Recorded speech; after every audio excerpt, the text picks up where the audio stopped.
Hello everyone, so welcome to logic Pathshala. और आज के इस वीडियो में हम करेंगे करंट अफेयर्स 2021, जो कि हम पार्ट फर्स्ट ऑलरेडी कर चुके हैं। सो जनवरी से मार्च तक के देखो जो इम्पॉर्टेंट करंट अफेयर्स है वो मैं आप लोगों के लिए लेके आई हूँ। इसका फर्स्ट पार्ट आप लोगों को अपलोड कर दिया गया है 2 दिन पहले। ये थोड़ा सा लेट हो गया, 1 दिन लेट हो गया बिकॉज टाइम मैनेजमेंट नहीं हो पा रहा था।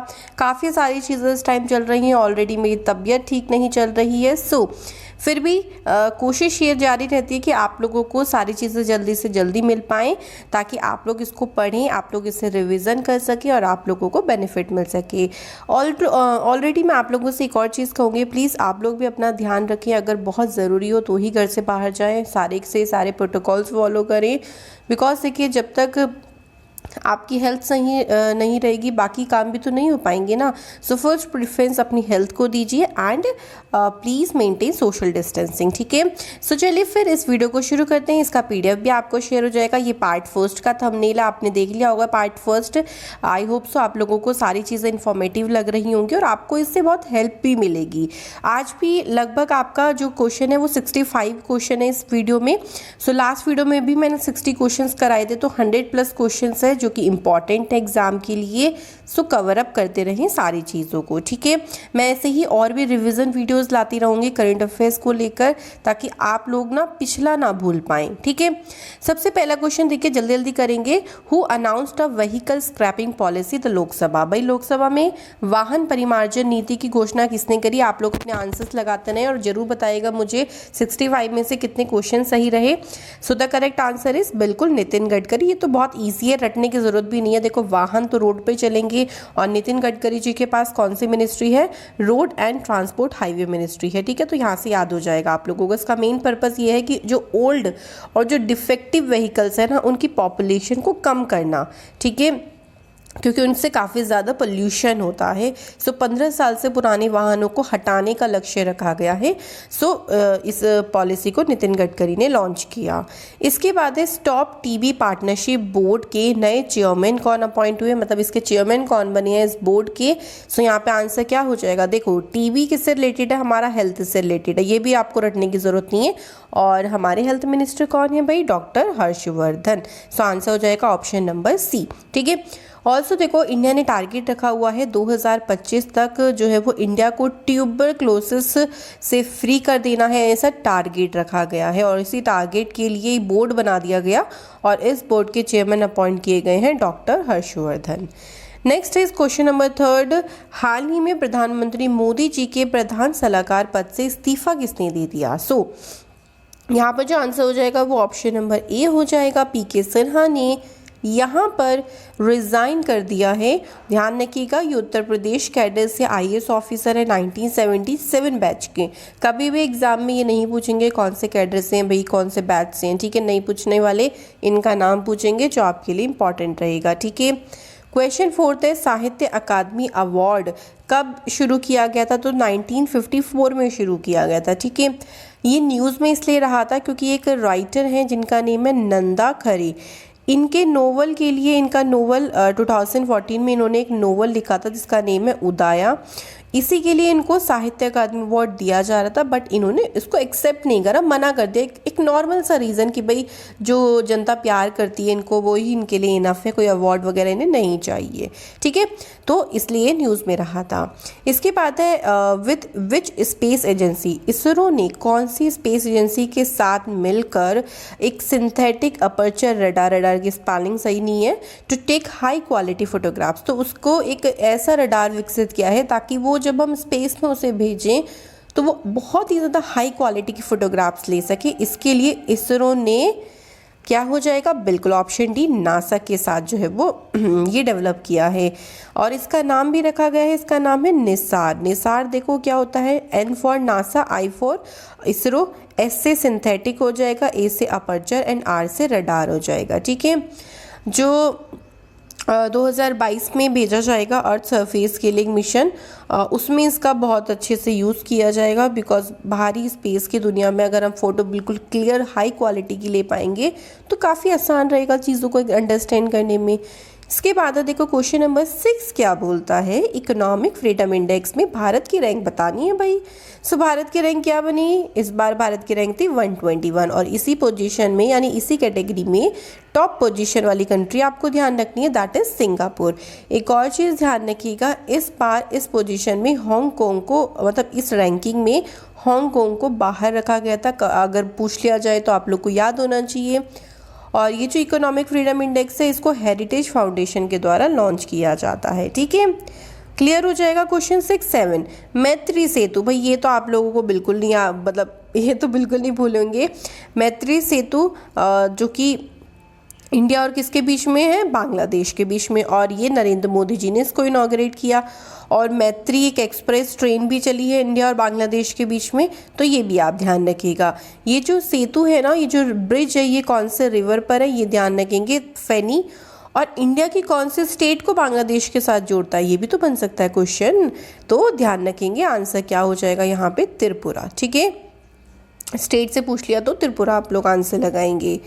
इसके बाद देखो Indo Korean bilateral friendship park की इनॉग्रेशन कहाँ पर करी गई। सो इसकी इनॉग्रेशन करी गई है दिल्ली में। और इसको इनॉग्रेट किसने किया, तो हमारे डिफेंस मिनिस्टर राजनाथ सिंह थे इसमें। और साउथ कोरिया के जो डिफेंस मिनिस्टर हैं उनका नेम है सू वोक, ठीक है। उधर के तो नाम देखो ऐसे ही होते हैं। इन दोनों ने जो है वो इसको मिलकर इनॉग्रेट किया इस पार्क को, कहाँ पर, दिल्ली में। क्वेश्चन नंबर 9 देखो, फ्री स्पेस क्वांटम कम्युनिकेशन एक तरीके की सैटेलाइट है, इसका सफल परीक्षण किसने किया है। सो इसका सफल परीक्षण इसरो ने किया है। ये टेक्निक आपको हेल्प करेगी, जो आप मैसेजेस वगैरह सेंड करते हो उसको हैक होने से बचाएगी, प्रोटेक्ट करेगी आपके मैसेजेस को, ठीक है। इसके लिए ही इसको सक्सेसफुली इसरो के द्वारा टेस्ट किया गया है। ओके, क्लियर हो गया। क्वेश्चन नंबर 10 देखिए, कौन से यूनियन टेरिटरी है जिसने पेट्रियाटिक बजट पेश किया, यानी देशभक्ति बजट। तो पहली बार दिल्ली में जो बजट पेश किया गया उसका नाम रख दिया गया पेट्रियाटिक बजट। एक तरीके से जो हमारे फ्रीडम फाइटर्स है उनको ट्रिब्यूट देने के लिए इस चीज़ को किया गया। और दिल्ली के जो डिप्टी चीफ मिनिस्टर हैं, कौन है, मनीष सिसोदिया, उनके द्वारा जो है वो बजट पेश किया गया, ठीक है। इनका नाम भी आप लोग ध्यान रखिएगा। ओके, आगे बढ़ते हैं। सो वर्ल्ड का हाईएस्ट जो रेलवे ब्रिज है वो कौन से रिवर पर बना है। सो यहाँ पर देखो इसका जो आर्क वाला काम था ना वो कंप्लीट हो चुका है और ये बन रहा है चिनाब रिवर पर, ठीक है। और इसका वैसे 2017 से एक प्रोजेक्ट को शुरू कर दिया गया था, बिल्कुल रेनबो की शेप में है। सो इसका जो नीचे का आर्क है ना, इसका काम कंप्लीट हो चुका है। ओके, तो आप लोग रिवर ध्यान रखिएगा, और जम्मू कश्मीर में है ये भी ध्यान रखिएगा। इसके बाद रिसेंटली कौन से स्टेट कैबिनेट ने पैनल लॉज बिल 2021 को क्या किया, एक तरीके से अप्रूवल दी। तो यहाँ पर आंसर क्या होगा, हाँ जी, मध्य प्रदेश, बिल्कुल सही। सो इसमें क्या होगा, अगर लोग फूड आइटम्स में मिलावट करेंगे ना तो उनको सजा दी जाएगी, जो कि एक बहुत ज़रूरी है। बिकॉज फूड आइटम में मिलावट करना एक तरीके से हेल्थ के खिलाफ, मतलब हेल्थ से आप लोग छेड़छाड़ कर रहे हैं लोगों की। सो उसके लिए सज़ा होना ही चाहिए। तो बहुत अच्छा इनिशिएटिव है मध्य प्रदेश गवर्नमेंट का। इसके बाद देखो रिसेंटली 2 दिन का जैगरी फेस्टिवल यानी गुड़ महोत्सव कहाँ पे सेलिब्रेट किया गया। अब यार ये तो याद होगा कि यूपी में किया है ना, लेकिन यूपी में कहाँ पे किया, यूपी की कैपिटल लखनऊ में, बिल्कुल। और इसकी इनॉग्रेशन यूपी के जो चीफ मिनिस्टर हैं योगी आदित्यनाथ, उनके द्वारा की गई। सो जो किसान जो इस उत्पादन से जुड़े हैं, गुड़ उत्पादन से, उनको एक तरीके से उनको समर्थन दिया जा रहा है, गुड़ के लाभों के बारे में जागरूकता बढ़ाई जा रही है, ठीक है। उसके बाद देखो इंडिया का पहला फॉरेस्ट मेडिकल सेंटर को कौन से स्टेट में ओपन किया। तो यहाँ पर आंसर क्या होगा, बिल्कुल उत्तराखंड। देखो मज़े से पढ़ना है ना, मैं गला थोड़ा मेरा फिर भी डाउन हो रहा है, लेकिन फिर भी मैं एनर्जी अपनी रखने की कोशिश कर रही हूँ। सो आप लोग भी ऐसे ही पढ़ेंगे, ठीक है। सो ये कंट्री का पहला हीलिंग सेंटर है जो जापान की टेक्नोलॉजी पे बेस्ड है पूरा, मतलब हेल्प ली गई है टेक्नोलॉजी की। और उत्तराखंड के रानीखेत में इसको जो है वो स्थापित किया। लोग आएंगे, भाई देखो शहरों से इतना स्ट्रेस हो जाता है, लोग आएंगे नेचर के क्लोज रहेंगे, उनका स्ट्रेस भी दूर होगा। इसी के लिए ही इस मेडिकल सेंटर को बनाया गया है उत्तराखंड में, ठीक है। उसके बाद देखो भाई भांग की खेती को वैध कर दिया। अब आप सोचेंगे तो गलत बात है, बट भांग की खेती कोई नशा करने के लिए नहीं होती है। काफ़ी सारी मेडिसिन में भी इसका यूज़ होता है, फैब्रिक्स में भी उसका यूज़ होता है। इसको देखते हुए हिमाचल प्रदेश की गवर्नमेंट ने इसको लीगल बना दिया है कि भाई भांग की खेती कर सकते हो। उसके बाद है तीरथ सिंह रावत जी अभी न्यू चीफ मिनिस्टर बने हैं कौन से स्टेट के। सो देखो इसको रटने की भी जरूरत नहीं पड़ेगी, नाम सेम से है। पहले त्रिवेंद्र थे, अब तीरथ हो गए, है ना। तो कहाँ पे, उत्तराखंड में। तो देखो जो पहले थे त्रिवेंद्र सिंह रावत जी, उन्होंने अपना जो है वो लगभग 4 साल का ही कार्यकाल कंप्लीट किया है। 2017 में उनका अपॉइंटमेंट हुआ था और उन्होंने अभी इस्तीफा दे दिया था। ठीक है, तो अभी 1 साल तक तो ये रहेंगे, फिर नए चुनाव हो जाएंगे, फिर देखते हैं कौन बनते हैं, यही रहते हैं, है ना, वो तो आगे की बात है। इसके बाद है देखो मीनाक्षी वर्मा को 1 दिन का होम मिनिस्टर बनाया गया कौन से स्टेट का। वुमेन्स डे के अवसर पर मीनाक्षी वर्मा एक कांस्टेबल है, कहाँ की, मध्य प्रदेश की। तो यहाँ पे आंसर होगा मध्य प्रदेश। तो इनको 1 दिन का होम मिनिस्टर बनाया गया। वैसे मध्य प्रदेश के होम मिनिस्टर अगर हम बात करें तो है कौन, वो है नरोत्तम मिश्रा। ठीक है, इनका नाम अगर पूछ लिया जाए कभी एग्जाम में तो ध्यान रखिएगा। ठीक है, जैसे सृष्टि गोस्वामी को उत्तराखंड की 1 दिन की सीएम बनाया गया था वुमेन्स डे पर। इसी सिलसिले में गर्ल्स को प्रमोट करना, आगे बढ़ाना, उनको थोड़ा सा उनके अंदर कॉन्फिडेंस लेके आना, ये सारी चीज़ों के लिए सब किया जाता है। नेक्स्ट इज हेरात फेस्टिवल कहाँ पे सेलिब्रेट किया जाता है। तो ये बहुत बड़ा फेस्टिवल है कश्मीरी पंडित्स का, जम्मू कश्मीर में इसको सेलिब्रेट किया जाता है और शिवरात्रि के ओकेज़न पर ये जो पर्व है वो मनाया जाता है। इसके बाद है देखो रेस टू ज़ीरो कैंपेन में अभी मतलब रेस टू ज़ीरो जो कैंपेन स्टार्ट किया गया था उसको अपनाने वाला हमारे देश का पहला राज्य कौन सा बना। तो यहाँ पे आंसर होगा छत्तीसगढ़। ठीक है, इस कैंपेन का मेन पर्पस है कार्बन एमिशन फ्री करना। ठीक है, तो ये कोशिश करी जा रही है कि 2050 तक हम अपनी स्टेट को कार्बन से फ्री कर सकें, बिकॉज इसकी वजह से काफ़ी सारे सीरियस डिसीज़ हो जाते हैं, जैसे कैंसर हो जाता है। देखा है आपको, हर मतलब मेनली लोगों को अस्थमा की प्रॉब्लम्स चल रही हैं, लंग डिसीज़ चल रहे हैं, तो वो इसलिए ही होता है ना, पोल्यूशन इतना ज़्यादा हो रहा है। ठीक है, तो ये आप लोग को ध्यान रखिएगा। इसके बाद बढ़ते हैं अगले क्वेश्चन पे। 20 क्वेश्चन देखिए क्या है। Which state has been declared the model state for one धन डेवलपमेंट प्रोग्राम। इस प्रोग्राम के तहत पीछे आ जाते हैं थोड़ा सा। बिल्कुल, इस प्रोग्राम के तहत बताना है हमें कि कौन से राज्य को मॉडल स्टेट की तरह देखा है। मॉडल स्टेट मतलब लोग ये इस राज्य ने वो सब काम कर लिया है, बाकी राज्य इसको देखकर प्रेरित होंगे एक तरीके से, है ना। तो आंसर क्या हो जाएगा, मणिपुर। तो आपका आंसर हो जाएगा ऑप्शन नंबर सी, मणिपुर। अब बढ़ते हैं अगले क्वेश्चन पे 21 पे। तो 21 क्वेश्चन देखिए क्या है।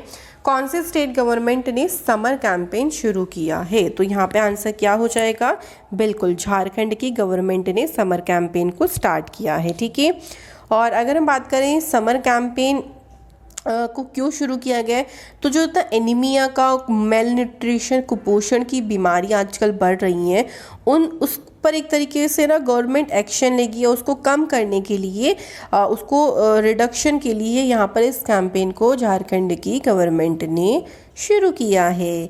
इसके बाद है एथेनॉल प्रमोशन पॉलिसी को इम्प्लीमेंट करने वाला, लागू करने वाला हमारे इंडिया का पहला स्टेट कौन सा रहा, तो वो रहा बिहार।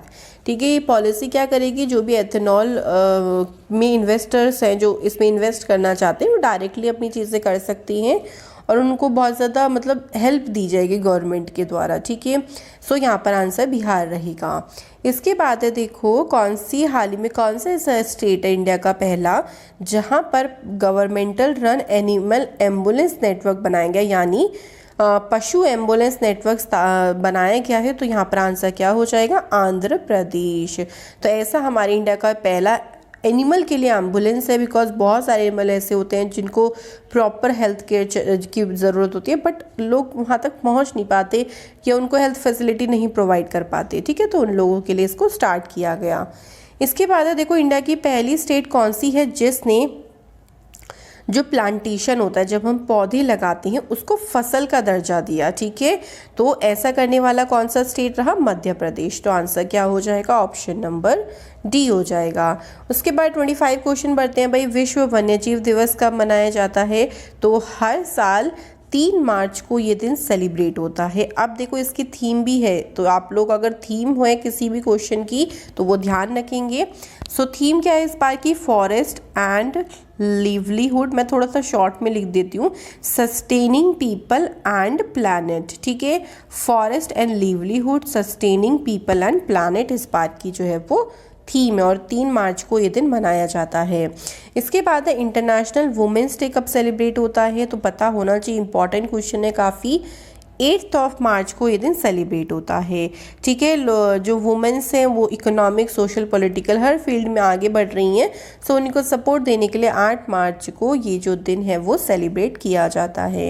इसके बाद है बिकॉज इंडिया कम फर्स्ट, ये बुक है और इस बुक के ऑथर कौन है, बिल्कुल बिल्कुल सही आप पहचान रहे हैं, राम माधव इन बुक के ऑथर हैं। ठीक है, मतलब राम और माधव आए थे सबसे पहले, ऐसा मान रहे हैं इंडिया में। तो बस ऐसा थोड़ा सा ट्रिकली आप लोग कुछ भी बना सकते हो अगर याद आपको डायरेक्टली नहीं हो पा रहा हो तो। ठीक है, ओके इसके बाद है वियर एंड पे, एक कॉन्टेक्टलेस डिवाइस है, मतलब एक तरीके का घड़ी जैसा बैंड होता है ना, उससे आप पेमेंट कर पाओगे ईजिली 5,000 रुपये तक का। उसमें कोई आपको पिन नंबर या कुछ की ज़रूरत नहीं पड़ेगी, ईजिली आप घड़ी को अपने डिवाइस के सामने लेके आओगे जहाँ भी पेमेंट करना होगा। तो घड़ी जैसा एक बैंड है और उससे आप 5,000 रुपये तक की पेमेंट कर सकते हो। और इसको किसने बैंक ने लॉन्च किया है, एक्सिस बैंक ने।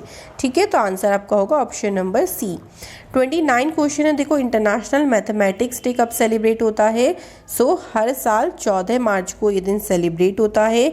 और इस बार की जो है वो इस दिन की थीम क्या है, इस दिन की थीम है a better word for mathematics. ठीक है, मैथमेटिक्स शॉर्ट में लिख दिया मैंने। सो ये इस बार की जो है वो थीम रहेगी। तो ये आपको ध्यान रखना। देखो एक और चीज़ ध्यान रखिएगा कि हमारा जो है ना, मतलब एक चीज़ ये सेलिब्रेट होता है, ये है international mathematics day.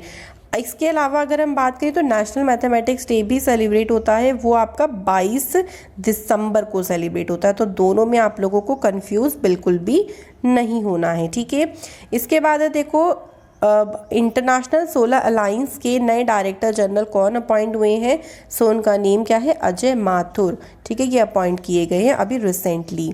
Next is international happiness day कब सेलिब्रेट होता है, सो हर साल बिल्कुल 20 मार्च को सेलिब्रेट होता है। और इस बार की थीम क्या है, हैप्पीनेस फॉर ऑल फॉरएवर, ये जो है वो इस बार की थीम रही है। भाई खुश रहो, खुशियाँ फैलाओ लोगों के बीच में। तो इस बार का ध्यान रखिएगा, 20 मार्च को ही सेलिब्रेट होता है। 48 नंबर के चीफ जस्टिस कौन अपॉइंट होंगे, एन.बी. रमन्ना अपॉइंट होंगे। इनसे पहले थे शरद अरविंद बोबड़े जी। इनका कार्यकाल जो है वो देखो अब समाप्त हो जाएगा आज 22 तारीख के, सो कल इनका कार्यकाल समाप्त हो जाएगा। उसके बाद एन.वी. रमन को अपॉइंट कर दिया जाएगा। ठीक है, इसके बाद देखिए 33 क्वेश्चन क्या है, इंटरनेशनल रेंजर अवार्ड जीतने वाले इंडिया के या एशिया के पहले रेंजर कौन बने, सो इनका नेम क्या है, महेंद्र गिरी। बिल्कुल, और ये कहाँ पर वर्क करते हैं, तो उत्तराखंड का फेमस टाइगर रिजर्व है राजा जी टाइगर रिजर्व, वहाँ पे ये वर्क करते हैं। ठीक है, इनका नेम ध्यान रखिएगा।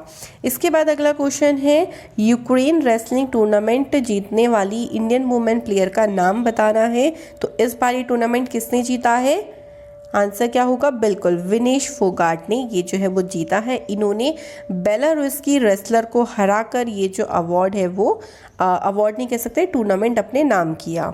इसके बाद है पहली फीमेल स्वॉर्ड्समैन, स्वॉर्ड मतलब तलवारबाज, कौन बनी जिन्होंने ओलंपिक के लिए क्वालिफाई किया, सो भवानी देवी इनका नेम है। इसके अलावा नेत्रा कुमनन का नेम ध्यान रखिएगा, ये पहली सेलर हैं जिन्होंने ओलंपिक के लिए क्वालिफाई किया है। और सोनम मलिक जो है वो पहली सबसे कम उम्र की यंगेस्ट हैं जिन्होंने ओलंपिक के लिए क्वालिफाई किया है। ठीक है, तो ये ओलंपिक से रिलेटेड बाकी क्वेश्चंस थे, सो मैंने आपसे डिस्कस किया। इसके बाद देखो अगला क्वेश्चन हमारे पास क्या आता है, who became the first Indian women cricketer जिन्होंने 10,000 रन कंप्लीट करी है इंटरनेशनल क्रिकेट में। इंडियन वुमेन क्रिकेटर पूछा है तो कंफ्यूज नहीं होना है, कभी कुछ और लगा दो, आंसर हो जाएगा मिताली राज। ठीक है, आगे बढ़ते हैं। 37 क्वेश्चन देखिए क्या है, विजय हजारे ट्रॉफी इस बार किसने जीती, तो 2021 के मुंबई ने जीती। इन्होंने उत्तर प्रदेश को हराकर ये ट्रॉफी अपने नाम करी। एक और चीज़ ऐड करेगा कि तमिलनाडु पहली ऐसी टीम है जिसने सबसे ज़्यादा विजय हजारे ट्रॉफी जीती है, 5 बार। ठीक है, इतना आपको याद रहेगा। बढ़ते हैं आगे अगले क्वेश्चन पे। सो आगे देखिए क्वेश्चन में क्या बोला है, मिलिट्री एक्सरसाइज, और इस मिलिट्री एक्सरसाइज का नेम यहाँ पे क्या लिखा हुआ है, युद्ध एक्सरसाइज। ठीक है, तो हम लोगों को यहाँ पे क्या बताना है कि जो युद्ध एक्सरसाइज है ये राजस्थान में हुई। देखो सबसे पहले एक चीज़ मैं आपको बता दूं कि कोई भी एक्सरसाइज होती है वो कहाँ पे हो रही है ये भी इंपॉर्टेंट होता है। ठीक है, और ये कौन कौन सी कंट्री के बीच में होते हैं, इंडिया और अमेरिका के बीच में होती है। ठीक है, इस बार इसका कौन सा एडिशन सेलिब्रेट हुआ था, 16th एडिशन हुआ था। ठीक है, राजस्थान में ये एक्सरसाइज की गई थी। अगला क्वेश्चन है, वर्ल्ड का पहला एनर्जी आइलैंड कहाँ पर जो है वो बना, तो ये बनाया गया है डेनमार्क में। ठीक है, ध्यान रखिएगा ये वर्ल्ड का पहला एनर्जी आइलैंड है। 40 क्वेश्चन है, वर्ल्ड का हाईएस्ट स्विंग राइड झूला होता है ना, आपने देखा होगा, वो सबसे हाईएस्ट कहाँ पे खोला गया, तो यूएई में खोला गया। यूएई की भी कैपिटल दुबई में इसको जो है वो खोला गया है। ठीक है, तो अगर किसी को बहुत ज़्यादा शौक है राइडिंग का तो वो कर सकता है। इसके बाद है 41 क्वेश्चन, देखो वर्ल्ड का लार्जेस्ट विंड पावर प्लांट यानी पवन ऊर्जा संयंत्र, इसको कहाँ पे स्थापित किया गया है, तो साउथ कोरिया में इसको स्थापित किया गया है। और पहले यूके में था इससे पहले, अब यूके से भी बड़ा साउथ कोरिया ने बना दिया है, तो आंसर में आपको साउथ कोरिया लगाना है। इसके बाद है देखो एक मेमोरेंडम ऑफ अंडरस्टैंडिंग पे सिग्नेचर हुए इंडिया और कौन सी कंट्री का नाम बताना है, लेकिन किस चीज़ को लेकर, कंस्ट्रक्शन ऑफ सहतूत डैम को लेकर। तो ये हुआ इंडिया और अफगानिस्तान के बीच में। ठीक है, सो इस डैम से जो काबुल में लोग रहते हैं उनको ड्रिंकिंग वाटर फैसिलिटीज़ प्रोवाइड करी जाएगी, उनको बहुत ज़्यादा मतलब एक तरीके से हेल्प मिलेगी इस डैम के कंस्ट्रक्शन से। ओके, इसके बाद है होप मिशन। होप मिशन आपने तो वैसे सुना होगा, यूएई का मिशन है जो कि मार्स के लिए भेजा गया था और सक्सेसफुली लैंड हो गया है मार्स पर, और वहाँ के एटमॉस्फेयर की अध्ययन करेगा ये, इसका मेन पर्पस यही है। ठीक है, इसके बाद है देखो मारियो द्रागी अभी रिसेंटली कौन सी कंट्री के प्राइम मिनिस्टर अपॉइंट हुए हैं, सो ये अपॉइंट हुए हैं इटली के। ठीक है, तो वन लाइनर में तो आपको इतना ही ध्यान रखना है। उसके बाद है रिसेंटली कौन सी कंट्री ने कार्गो शिप को लॉन्च किया इंटरनेशनल स्पेस स्टेशन के लिए, सो ये किसने लॉन्च किया है, तो आंसर हो जाएगा ऑप्शन सी रशिया। ठीक है, इसमें जो क्रू मेंबर्स हैं 7 क्रू मेंबर्स हैं, वो क्या कर लेके जाएंगे, जो मतलब एक तरीके से माल वगैरह है, जो चीज़ वहाँ पे डिलीवर करनी है वो सारी चीज़ें इंटरनेशनल स्पेस स्टेशन में भेजा जाएगा इस कार्गो शिप से। ओके, इसके बाद है ट्रांसलेशन सॉफ्टवेयर जिसका नेम है अमर भाषा। इस सॉफ्टवेयर को कौन सी कंट्री की सुप्रीम कोर्ट में इसकी शुरुआत करी गई, तो आंसर हो जाएगा बांग्लादेश। ये जो सॉफ्टवेयर है इंडिया के इंस्टीट्यूशन ने ही बनाया है, और इसमें जितने भी ऑर्डर्स और सुप्रीम कोर्ट के आदेश आते हैं उनको ट्रांसलेट किया जाएगा फ्रॉम इंग्लिश टू बांग्ला। ठीक है, तो इसके लिए ही ये सॉफ्टवेयर बांग्लादेश की संसद में यूज़ किया जाएगा, पार्लियामेंट में। इसके बाद है कौन सी ऐसा खाड़ी कंट्री है या फिर आप कह लो गल्फ कंट्री है जिसने अनाउंसमेंट करी है inclusion of women in the armed forces. ठीक है, तो ये किसने बोला है, सऊदी अरेबिया ने। तो जो इस कदम का उद्देश्य यही है कि महिलाओं के अधिकारों को बढ़ाना है, उनको हर जगह मतलब अपॉर्चुनिटीज़ देनी है आगे बढ़ने के लिए। इसके बाद है गो इलेक्ट्रिक कैंपेन की शुरुआत जो है वो किसने करी, तो गो इलेक्ट्रिक कैंपेन की शुरुआत करी है नितिन गडकरी जी ने, और इसका मेन पर्पस है लोगों के बीच में अवेयरनेस फैलाना इलेक्ट्रिक कुकिंग को लेके। ठीक है, बहुत काफ़ी हम अभी क्या हो रहा है, देखो इलेक्ट्रिक चीज़ों की तरफ ज़्यादा जाया जा रहा है, बिकॉज इतना ज़्यादा गैस और ऑयल्स वगैरह तो देखो लिमिटेड चीज़ें हैं, तो कोई ना कोई ऑप्शन तो ढूंढना ही पड़ेगा। इसके बाद है आफ्टर इंडिपेंडेंस पहली ऐसी वुमेन कौन है जिनको फांसी की सज़ा दी गई है या फांसी हुई है, तो उनका नाम क्या है, शबनम। क्यों इनको फांसी हुई, तो 2008 में इन्होंने अपने लवर सलीम के साथ मिलकर अपने ही परिवार को, पूरी परिवार को मार दिया था। ठीक है, तो यहाँ पर इनको फांसी दी गई है। 50वां क्वेश्चन है देखो फर्स्ट सीएनजी ट्रैक्टर को किसने लॉन्च किया है, तो यहाँ पे आंसर क्या होने वाला है, थोड़ा सा आप लोगों को हिंट भी चाहिए होगा, मतलब एक तरीके से ना आप इसको मतलब बहुत सारे क्वेश्चन होते हैं रटने की जरूरत नहीं होती। देखो भाई ट्रैक्टर रोड पे चलेगा ना, और रोड ट्रांसपोर्ट की मिनिस्ट्री किसके पास है, नितिन गडकरी जी के पास है। तो बस ये जो ट्रैक्टर है वो सीएनजी ट्रैक्टर है जो कि काफ़ी ज़्यादा हेल्प करेगा फार्मर्स को कि वो फ्यूल का कॉस्ट सेव कर सकते हैं। ऑल्सो जो ग्रामीण इलाके हैं वहाँ पे नई नई अपॉर्चुनिटीज़ इससे मिल पाएंगी। पहला यूनियन टेरिटरी कौन सा है जिसने इग्लू कैफ़े को लॉन्च किया? तो ये तो बहुत फेमस क्वेश्चन रहा था, जम्मू कश्मीर में इसे शुरू किया गया। बहुत लोग इसे देखने आए क्योंकि बहुत अट्रैक्टिव है ये। ओके, और जम्मू कश्मीर का फेमस हिल स्टेशन है गुलमर्ग, वहाँ पे जो है वो ये पूरा सेटअप किया गया है। कौन बोटेनिकल गार्डन यहाँ पे यानी वृक्षों के संरक्षण के लिए बोटेनिकल गार्डन की स्थापना कहाँ पे हुई? उत्तराखंड में, बिल्कुल ठीक है। उसमें काफ़ी सारी स्पीशीज़ रखी गई हैं ट्रीज़ की, ताकि हम इनको प्रोटेक्ट कर सकें और इनको हम संरक्षित कर सकें। इसके बाद अगला क्वेश्चन है, इंडिया का पहला जियोथर्मल पावर प्रोजेक्ट को कहाँ पर स्थापित किया गया? तो ये आंसर हो जाएगा लद्दाख में स्थापित किया गया। लद्दाख का एक गांव है जिसका नेम है पुगा विलेज, वहाँ पे इसको स्थापित किया जाएगा। 2022 तक लगभग ये कंप्लीट हो जाएगा प्रोजेक्ट। इसके बाद है 54 क्वेश्चन, देखिए कुरुबा कम्युनिटी रिसेंटली न्यूज़ में रही थी, काफ़ी सारी इस पर न्यूज़ चली थी। तो ये कौन सी कंट्री से बिलोंग करती है, सॉरी कौन से स्टेट से? तो ये कर्नाटका से बिलोंग करते हैं। क्यों ये न्यूज़ में रहे थे? बिकॉज ये अपने आप को ना ओबीसी कैटेगरी से एससी कैटेगरी में लाना चाह रहे हैं, तो उसके लिए इन्होंने काफ़ी ज़्यादा प्रोटेस्ट किया था, तो इसलिए ये न्यूज़ में काफ़ी रही थी। इसके बाद है देखो, वर्ल्ड का ओल्डेस्ट एनिमल का फॉसिल, ठीक है, ये या फिर आप कह लो हिंदी में जीवाश्म कौन से राज्य में पाया गया? तो मध्य प्रदेश में पाया गया। और इसको नाम भी दिया गया, नाम से भी पूछ सकते हैं ना आप लोगों से, डिकिंसोनिया, ठीक है, नाम से अगर पूछ लिया तो याद रखिएगा, डिकिंसोनिया इसका नेम रखा गया, जो कि अर्थ का ओल्डेस्ट एनिमल का फॉसिल है। और भीमबेटका रॉक शेल्टर्स है ना, वहाँ की छत पर इसकी जो है वो फॉसिल्स मिले हैं। स्टेट आप ध्यान रखिएगा मध्य प्रदेश। कौन सा ऐसा भाई स्टेट गवर्नमेंट थी जिन्होंने अपना पहला पेपरलेस बजट पेश किया था? बिकॉज जो हमारा यूनियन बजट पेश किया गया था देखो इस बार का, वो भी पेपरलेस बजट था, ठीक है। तो उसको देखते देखते उत्तर प्रदेश ने ऐसा किया, और उसके बाद राजस्थान दूसरा स्टेट था जिसने ऐसा काम किया था, ठीक है। और उत्तर प्रदेश के जो फाइनेंस मिनिस्टर हैं कौन है? सुरेश खन्ना, ठीक है। इनके द्वारा जो है वो इस बजट को पेश किया गया, ठीक है, ध्यान रखिएगा। पहला स्टेट ही पूछा जाएगा, वैसे मेनली उत्तर प्रदेश ही आंसर होगा। फ्री गिफ्ट मिल्क इनिशिएटिव को शुरू किया गया है सिक्किम में।